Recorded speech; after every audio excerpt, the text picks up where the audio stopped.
விட்டு போன வாழ்க்கை திரும்ப கர்த்தர் எனக்கு தருவாரா? அந்த உயர்வு எனக்கு தருவாரா? அப்போ யோபு இந்த இடத்துல ரொம்ப அழகா சொல்றாரு, இல்ல இல்ல, என்னுடைய தோல் முதலானவைகள் அழுகி போனாலும் நானே அவரை பார்ப்பேன்.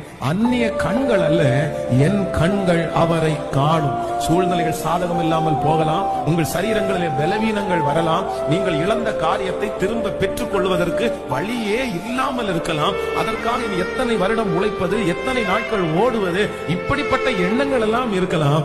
ஆனா ஆண்டவர் வாக்கு கொடுக்கிறார், மகனே மகளே, நீ ஒரு நம்பிக்கையை இழக்காத. அது என்ன நம்பிக்கைன்னா, நீ இழந்ததை மீட்டு திரும்பவும் உன்னை கர்த்தர் கொண்டு வருவார். நீ இழந்ததை சகலத்தையும் கர்த்தர் உங்களுக்கு திரும்ப தருவார். சத்தமாய் ஆமென் சொல்லுவோம். இழந்த எந்த காரியமா இருந்தாலும் திரும்பவும் நம்முடைய வாழ்க்கையிலே அது வரும். விசுவாசிக்கிறீர்களா இல்லையா? நான் நம்புகிறேன், நீங்கள் இழந்த ஜெப வாழ்க்கையை ஆண்டவர் திரும்ப தரப்போகிறார்.